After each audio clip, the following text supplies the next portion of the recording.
All right, so talk about resilience and business agility, evolutionary change, and a picture of a London taxi on the front, and that's not just because we're here in the City of London.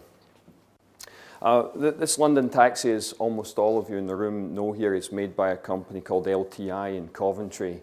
And in the automotive industry, a company the size of LTI has no right to exist. They have no economy of scale. They should not be able to operate profitably. Why is it possible for LTI to exist? Is that their product is uniquely evolved for its environment and is second to no alternative. And hence LTI can sell this product to a gentleman like the taxi driver here for a premium price in comparison to any other 7-seat four-wheel drive or four-wheeled vehicle. And it's not just the taxi that makes this particular item fit for purpose. The taxi driver is a core piece of the service delivery. London has the best taxi service in the world. You have the best taxis, you have the best taxi drivers. To become a black cab driver, they spend 2 years learning the knowledge and they sit an exam. And they think of themselves as professionals. And the result is that you get the best taxi service because the taxi driver knows how to use his LTI black cab better than anyone else. It is uniquely evolved taxi service and it's the best in the world. So, as an example, just briefly a plug for our own conference next month here in the City of London, just a little bit down the street at America Square.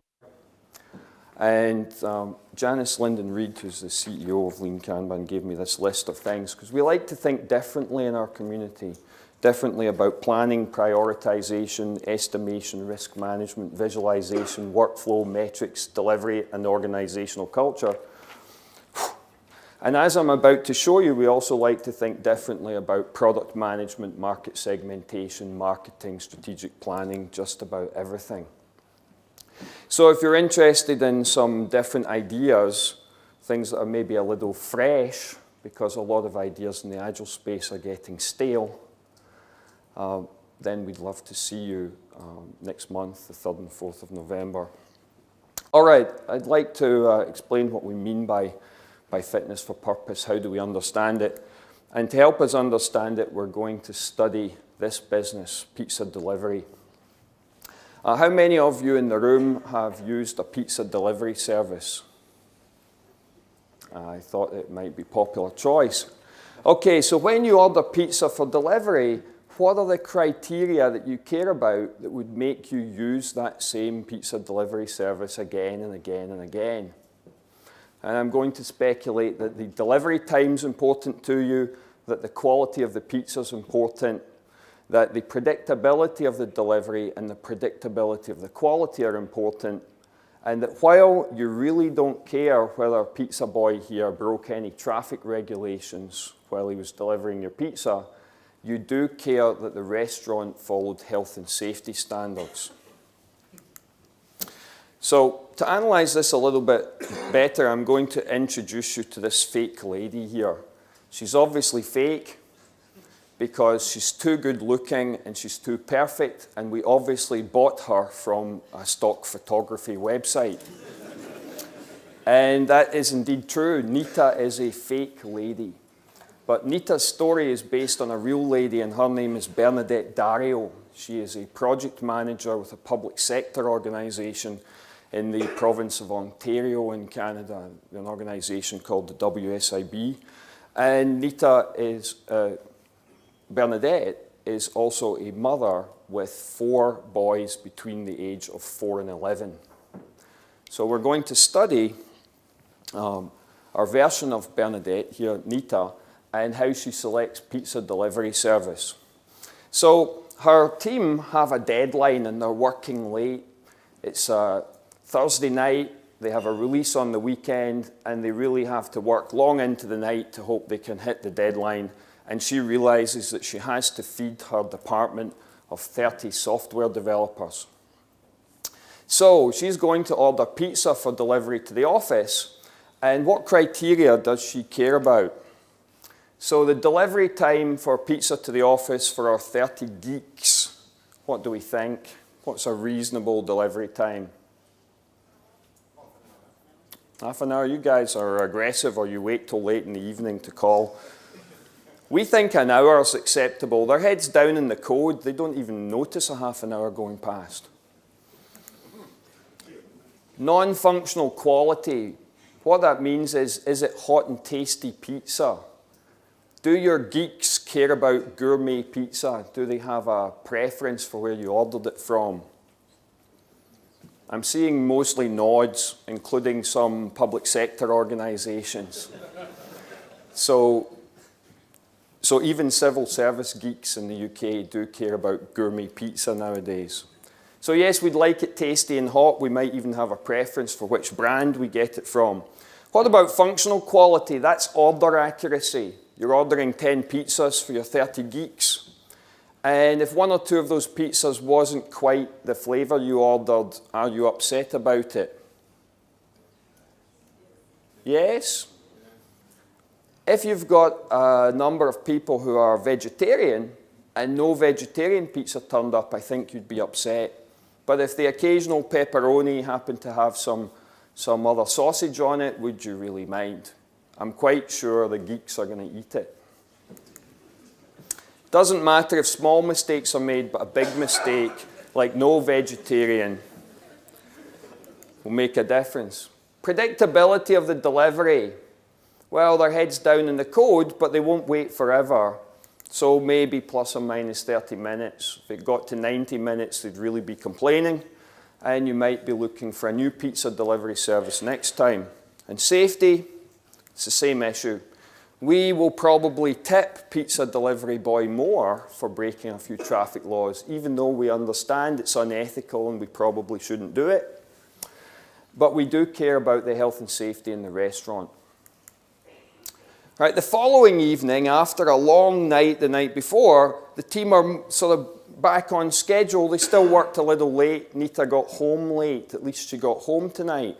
She had to relieve the babysitter who'd been looking after the kids since they came home from school. And she hasn't had any time this week to go shopping at the supermarket, and she really doesn't have the energy left to cook them dinner. So even though it's probably not the best idea, she decides that she'll order them pizza, and they get really excited about this. Remember, the kids are 4, 6, 9, and 11, and they're all boys. Delivery time, what do we think? 10 minutes? My audience in Moscow last week also thought 10 minutes. Bernadette's answer, 20 minutes. Non-functional quality. So this is hot and tasty gourmet pizza. Do our 4, 6, 9-year-olds care about that? All the moms in the room are shaking their heads. It doesn't matter too much. It's pizza. Functional quality, the order accuracy. Does your 4-year-old care if his pizza is accurately delivered? Oh yes. Right? It better be cheese pizza and there better not be anything on it. And even if you take that pepperoni off, he knows it was there. Predictability on that 20-minute delivery time. What do we think? 30 seconds? Yeah, so I think the 6-year-old has an iPad. Said, Mommy, when will the pizza be here? All right, I'm just putting that in the timer. Plus or minus 5 minutes, maybe, and they're counting it down, waiting for the delivery. Dan Brown's nodding. He's got those kids. Safety. Well, Mommy worries about that. Okay, so this is a pretty real and accessible example of service delivery. And you've just learned something really important that most marketing people don't understand in the modern era. All right, lesson number 1. How many clicks do I need? All right, so first of all, to be fit for purpose, there is both a product component and a service delivery component. There is the black cab and the taxi driver. right? There is the flavors of pizza available and how gourmet it is or not, and the quality of the delivery service. We need to offer a selection of different pizzas, different recipes, but we also need to be able to deliver with speed and predictability. Right.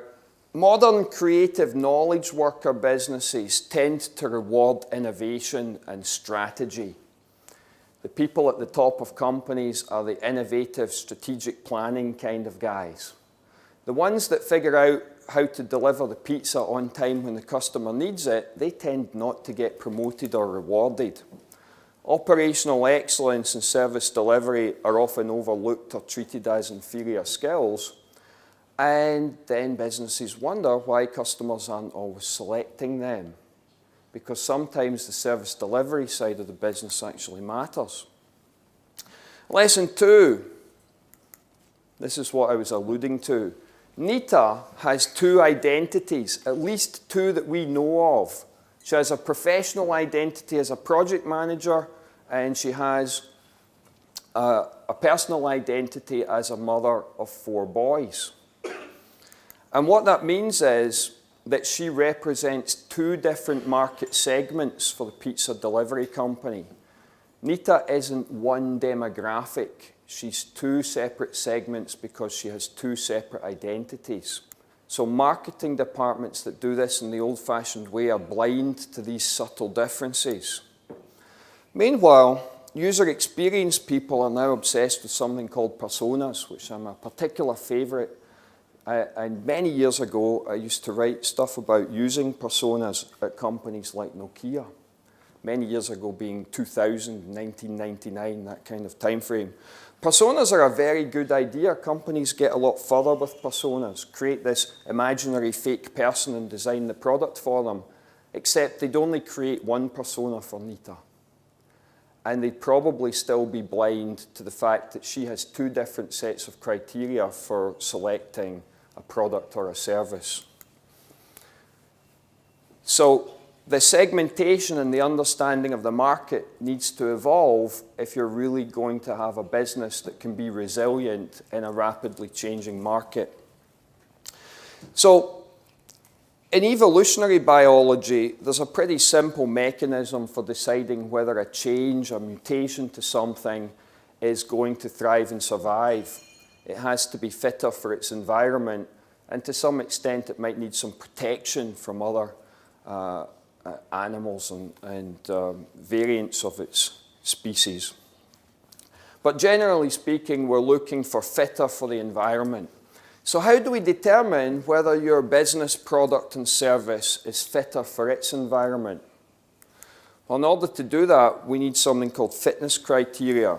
And I'd like to explain to you, it's interesting, last speakers talked about crossing the chasm, how fitness criteria vary. We determined Nita's fitness criteria. There was lead time, there was non-functional and functional quality, there was predictability on the lead time and the quality, and there was safety or conformance with regulatory requirements. And then for our 2 different identities, we had different thresholds for those different fitness criteria metrics. This is the technology adoption life cycle. Many of you will be familiar with it. It's particularly famous for the Moore's chasm concept discovered by Geoffrey Moore in the 1980s. And it's really marketing 101 for modern day marketing people. What it tells you is that over time, a technology is adopted by different market segments that are grouped as enthusiasts, early adopters, early majority, late majority, and laggards. And it turns out that these different sectors have different fitness criteria for your product or service. And this is a very rough look at that. The enthusiasts, what they want is for your product to be hip and cool, and for it to make them look hip and cool while they're using it, doing it, talking about it, pretending to be doing it. They don't mind if it's buggy. In fact, they like bugs in your product.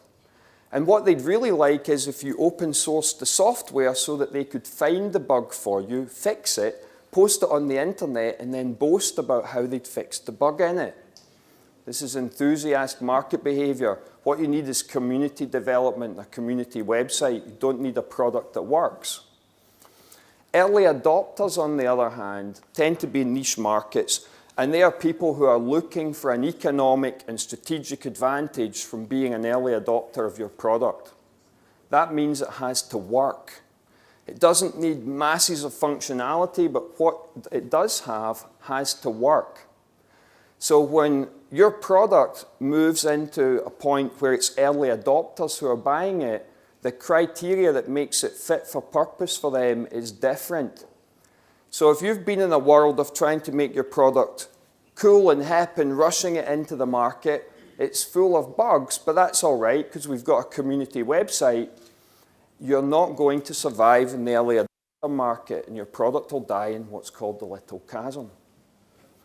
When we get to the majority market, these are people who are followers rather than leaders.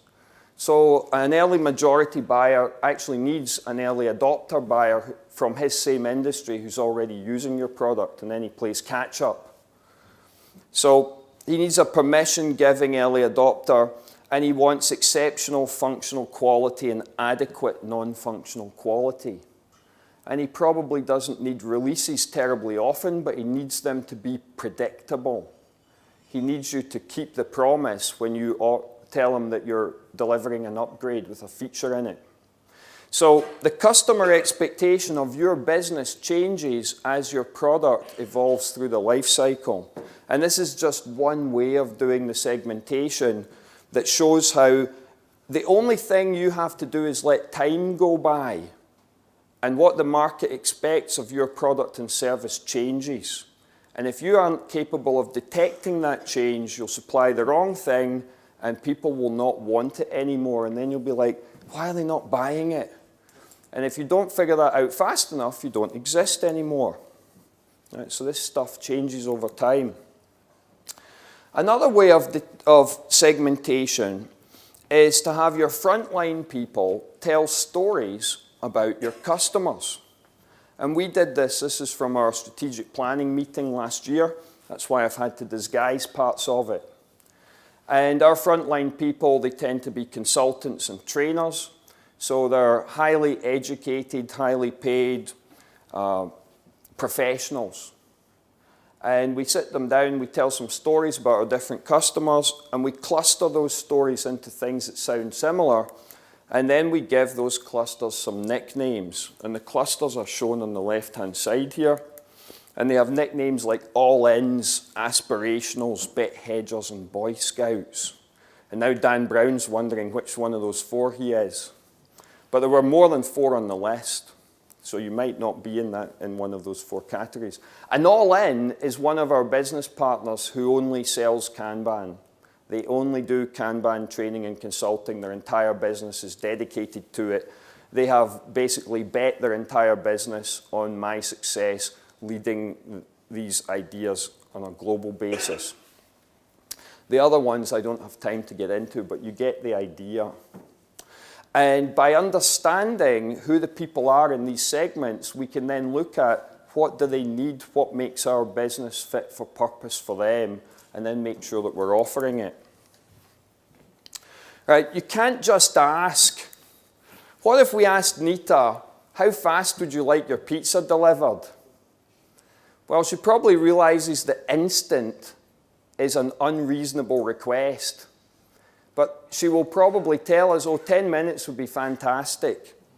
But we don't know whether she'd reject our service if we were longer than 10 minutes until we probe for that. Customers will tend to tell you they need better service and more features than they actually do need.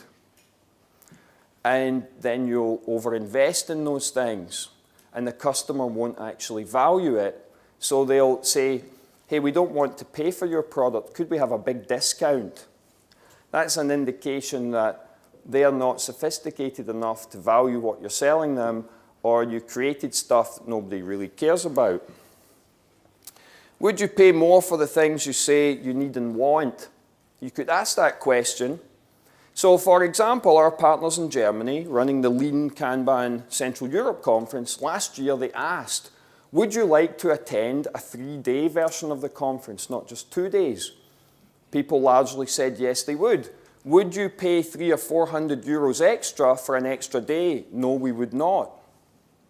That's the response. But how will we really know that's true unless we probe for it, unless we create a 3-day conference at a 400 euro premium to the previous year and see whether they buy it or not? Now, the question with that is it safe to fail? If we got that wrong, we could screw that up badly, have very few people at the conference, lose a lot of money, damage the brand. That kind of probing the market isn't safe to fail, but equally we cannot believe what the people have told us. Right? Because Nita's going to say, no, probably not. I want faster pizza delivery and I don't want to pay for it.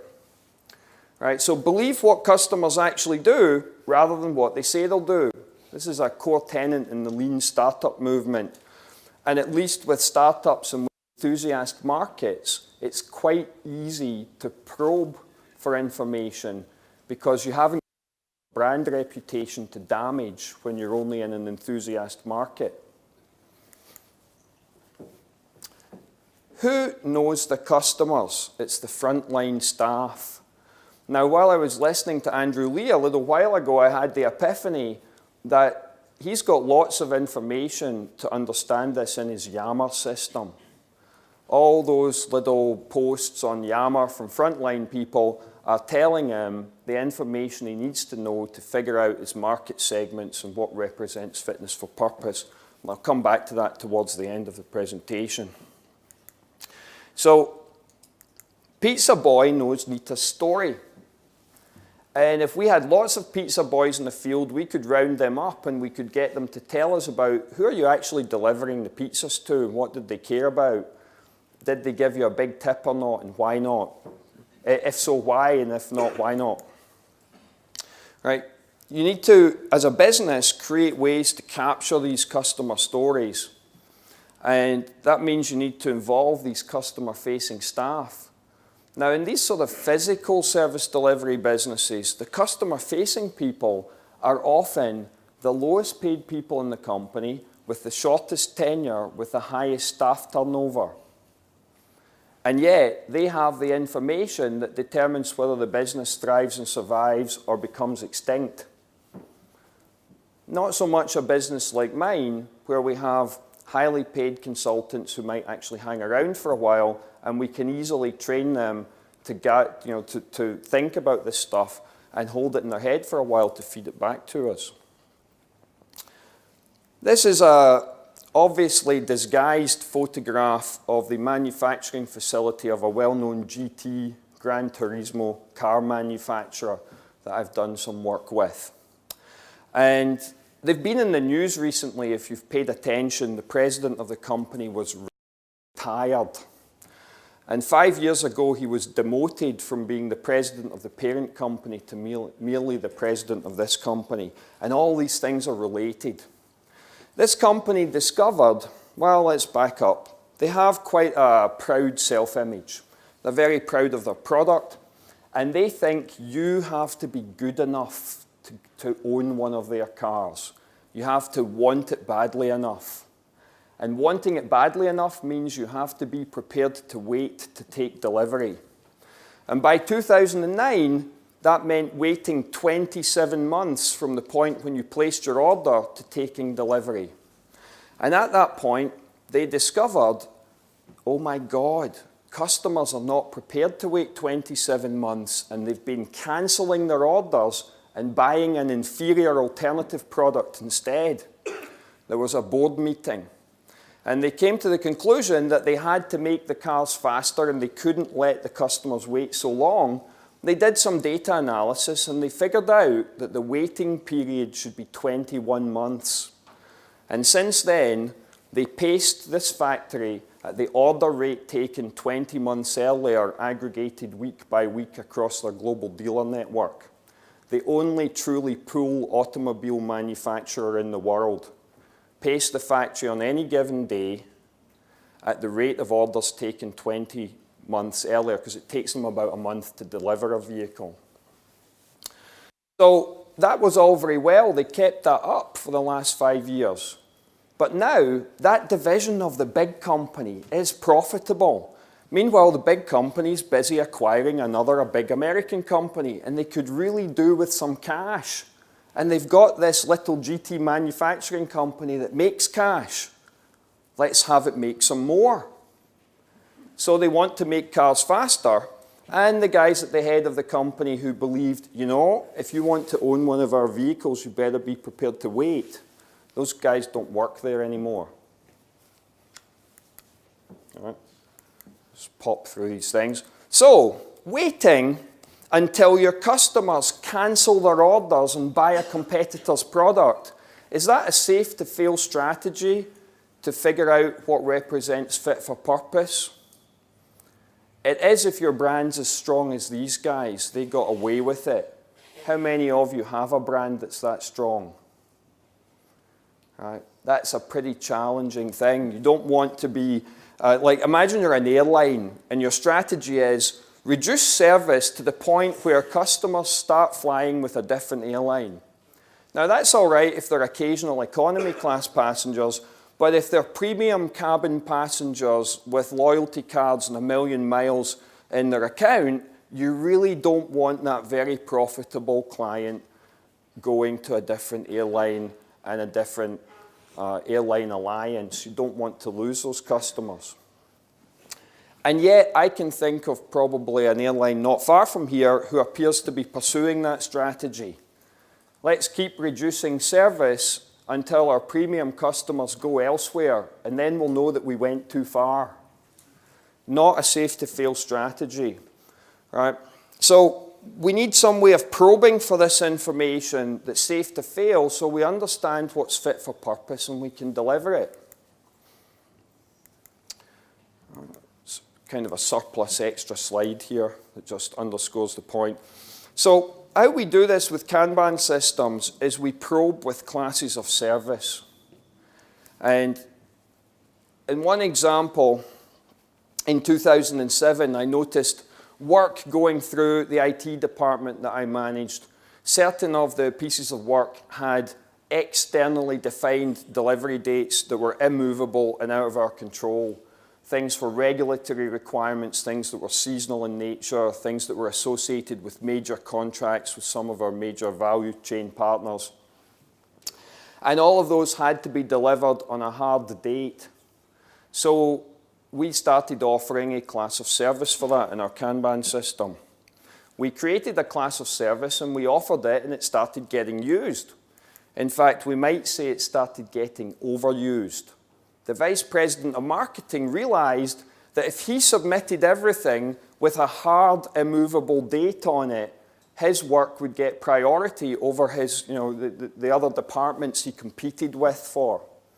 So we actually had to tighten up the criteria for eligibility for the fixed delivery date class of service. It had to be a regulatory requirement, a major contractual commitment with a major business partner. Because the lawyers would never ask me whether something could be done. They would come back from a meeting with a big media company like Disney and they would declare victory.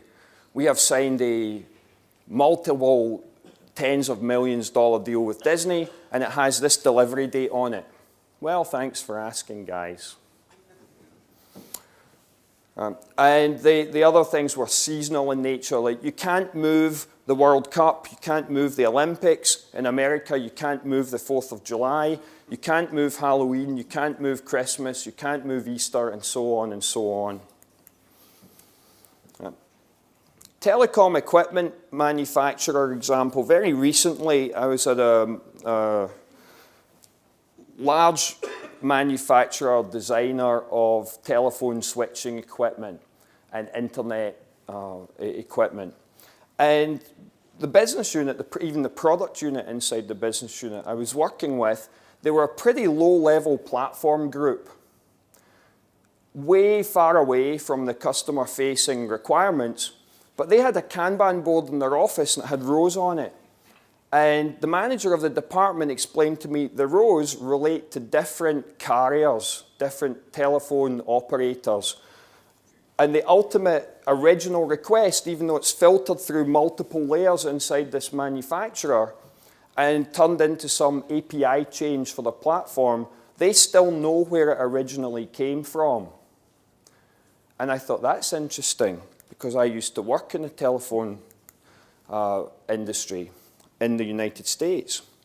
And at that time, about 10 years ago, there were 6 large telephone carriers, 3 of which were Verizon, Sprint, and the former VoiceStream, which was T-Mobile USA. Verizon had a strategic position, which was they had the best non-functional quality. They had the biggest network, the best signal strength. They had manifest that in their advertising campaign, where the spokesman was a test engineer in a grey overall with a phone, and he would walk around saying, "Can you hear me now? Can you still hear me now?" And for the benefit of that really good quality network, you paid a $10 premium. Sprint, where I worked, our strategic position was the innovator in the market. We had all the newest hip handsets with the latest features, and we launched them nationwide because we were egalitarian, unlike Verizon, who were a bit snobby and always launched things in Washington, D.C. first. VoiceStream, on the other hand, they entered the North American mobile phone market as the cost leader. They were the Southwest Airlines or Ryanair of the American cell phone market. Now imagine you know these 3 pieces of information as a department manager in Nanjing, China, managing API upgrades for a platform deep inside the telephone system. You've got 3 lanes on your board, one for Verizon, one for Sprint, and one for T-Mobile USA. Now you know that the Verizon lane, actually we have a picture of this coming up. The Verizon lane, they value the highest quality. So you make the definitions of done to move the tickets across the board very difficult to achieve. A lot of testing required, both functional and non-functional quality standards maintained very high. You pay a price for that, shorter lead time. You slacken those requirements for the second lane on the board. That allows the sprint work to go through faster. Meanwhile, you put all your junior engineers on the lowest lane on the board, and you only work on that stuff when you don't have higher priority stuff to work on, because T-Mobile values cheap over fast or high quality. Now, just to clarify, this is 10 to 12 years ago, and T-Mobile USA was basically VoiceStream, different strategic position from T-Mobile here in Europe. So the pop-ups are there so that other people can understand this stuff. Lesson number 3. There are 6 of these, but hopefully they won't take too long. To have confidence you're offering a service that's fit for purpose, you must be offering different classes of service. If your Kanban system only has one class of service in it, or maybe it has standard and expedite, that's not good enough. Right? It's not representing what customers really want and expect of you. Right, so to serve more than one market segment adequately, you must offer a selection of classes of service. The classes of service should be aligned to the market segments and the fitness criteria. And remember that NITA represented 2 different market segments. Just very briefly, for those in the room who might not know a little bit about Kanban, this is a Kanban board representing some service delivery workflow. I'm only going to hit on 3 salient points here. There is a limit to the amount of work. That's what makes it a Kanban system. And in this system, it adds up to 16 items. And when we have capacity, we can replenish that system. We might do that periodically, like once a day, once a week. There is a video editing group at TV Global in Rio de Janeiro who do it twice a day. They do post-production on daytime soap operas. And the script writers keep changing the script, so they have to keep changing. So deferred commitment and making decisions very frequently is advantageous for them. The rules here are simple. What's the coordination and the coordination cost of holding the meeting, the transaction cost of holding it versus the arrival rate of information. At TV Global, the information arrives frequently. So they need to hold the meeting frequently. If the meeting's expensive, they need to figure out how to make that meeting cheaper. If they don't hold the meeting twice a day, they're not agile enough to be fit for purpose in the environment they live in. Frequent replenishment is more agile. On-demand replenishment would be the most agile you could be. Every time there's a slot free, you replenish it immediately. Very few organizations have achieved that. Then there's the issue of how long will it take from when we start it to when it exits the system, and we call that the lead time. And in this case, I'm showing the Kanban system lead time. If it was the customer lead time, we'd include the final two columns on the right-hand side. And then we have the issue of how often do we make deliveries? Do we batch things up and deliver them every so often? Michael had an example in his talk, and I've forgotten what it was now, that you can't always upgrade everything. Usually I use the example of desktops in retail banks, in bank branches. The bank tellers don't like to have their software upgraded every day. So we need to understand the transaction cost and the coordination cost of taking the delivery, and understand that we need to tune that to the environment. And actually, banks that I've worked with, they've discovered that the software guys can deliver faster than the retail people can take the deliveries.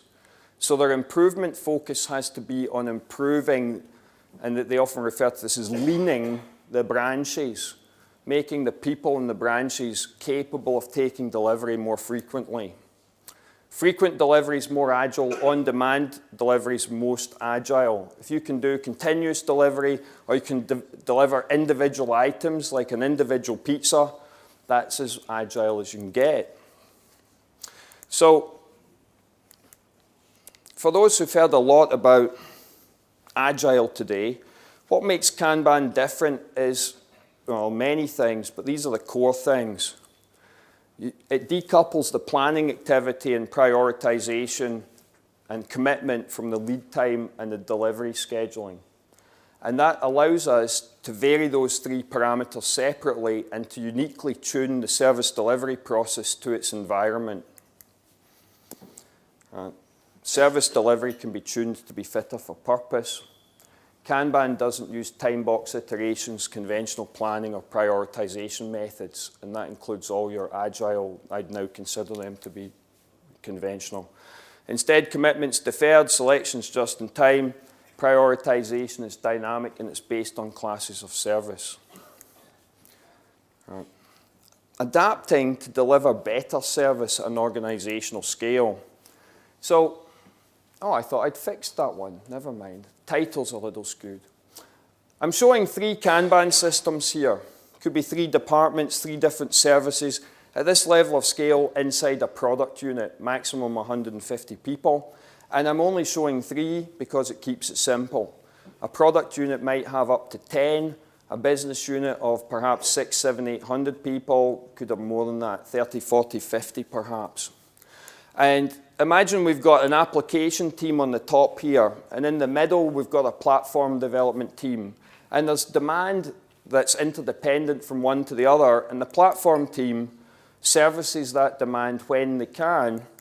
Meanwhile, they in turn have demand that might be on a database administration team, and that demand gets serviced. And these interdependencies cause delays between the different groups. In most organizations we meet, this is a major problem. Right? And the network of this stuff is incredibly complex. So complex that you couldn't possibly hope to design the one prescribed process solution that will fix all of this. And certainly not one out of some textbook or downloaded off a website that claims to fix your enterprise problems. Because no one that writes any of this stuff actually understands who your market is, your market segment, what represents fitness for purpose for any one of these individual service deliveries. Even internally here, What represents fit for purpose for the database administrators who get demand internally from other groups? Has anyone even thought to define that yet? Probably not. So how can any prescribed process out of a textbook solve your problem? How can anyone selling that stuff pretend to know the answer?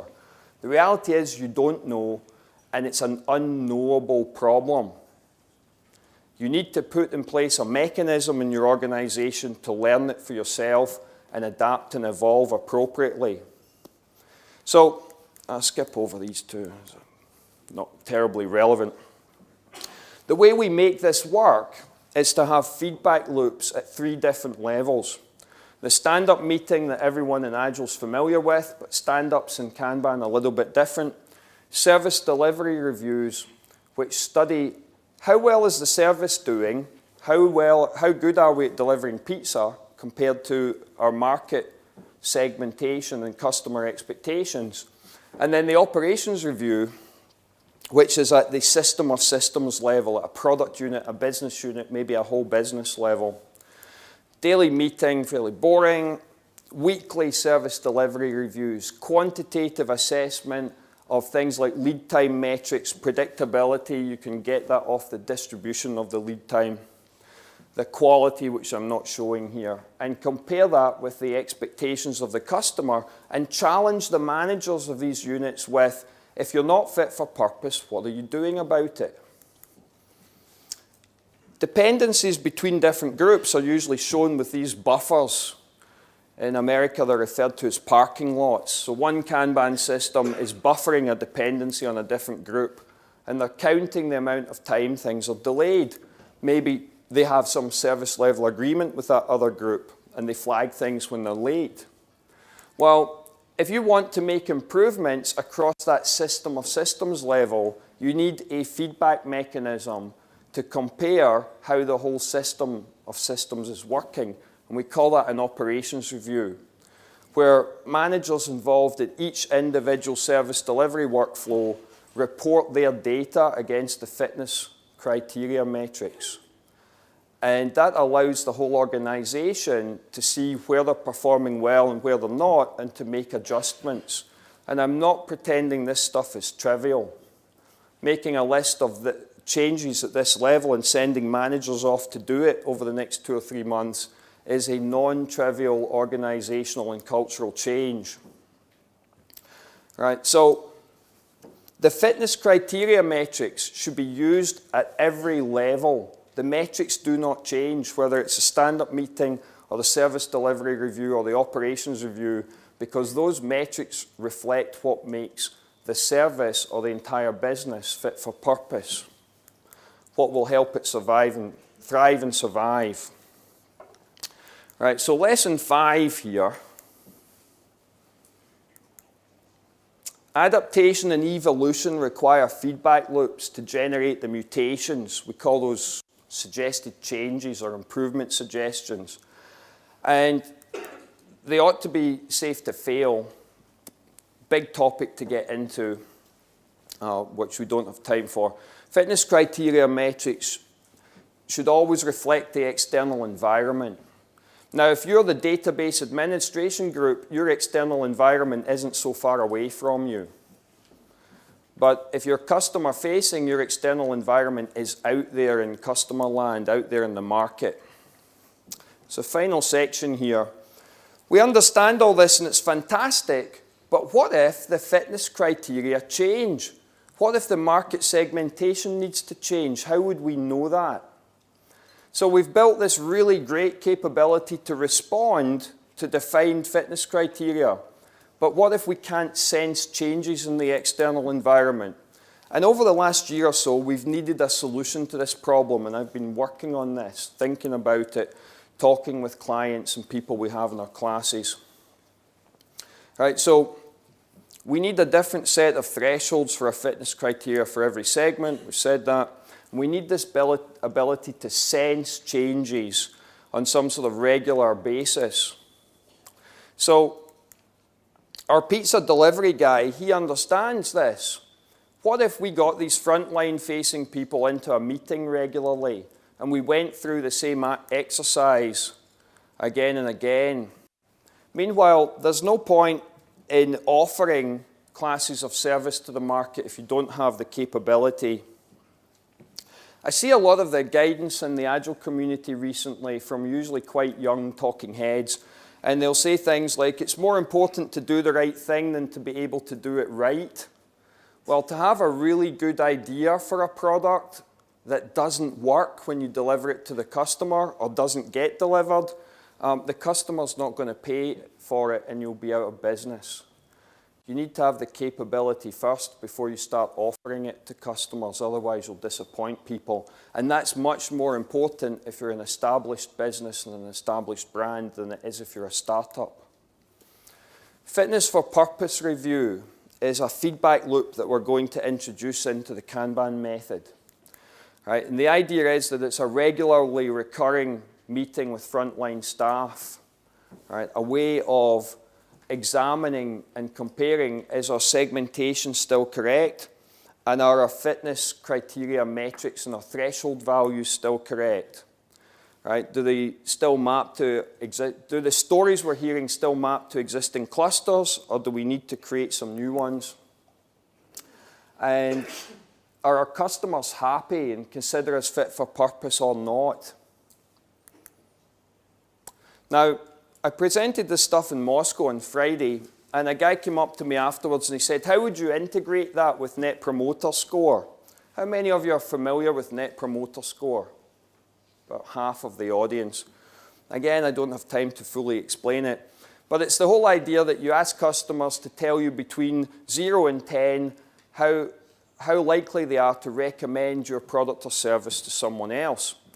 Well, numbers tend to get reported with these things, and I've pointed out in the past that these numbers are almost useless to senior executives. They only tell them whether they're winning or losing. They're not actionable. I have clients, C-level guys in a large bank in Eastern Europe, and every month they get this data and they look at the number and they shrug. Well, people like us more this month, or hey, they don't like us so much this month. They don't know what to do about it. Now, Net Promoter Score done properly, there is a second question, and the second question requires a narrative answer. And the question is, why did you give the score in the first question? Now, you could take those micro-narratives and aggregate them. And Dave Snowden has a piece of software he calls SenseMaker, and they've adapted it to do this with Net Promoter Score micro-narratives for the second question.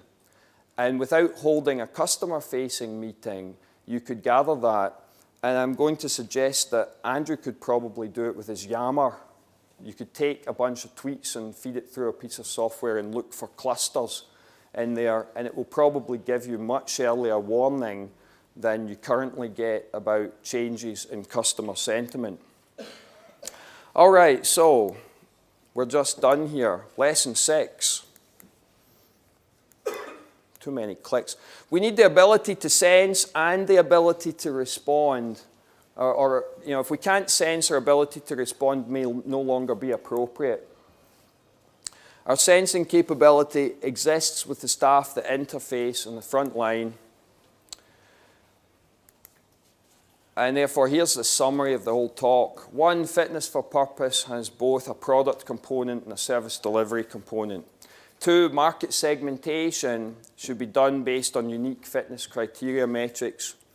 To be confident you're fit for purpose, you must offer a selection of classes of service that are aligned against the fitness criteria metrics. Kanban decouples things like how often you do planning and selection of things from how long they take to how often you deliver them, and you can tune those to the customer requirements. Adaptation requires feedback loops, and these should be driven against the fitness criteria metrics regardless of the level of the feedback loop in the organization. And without a capability to sense, your capability to respond may no longer be appropriate, and you'll still suffer. You may not die, but your business could wither into insignificance. And just a reminder that we have the conference down the road a month from now. And with that, thank you very much.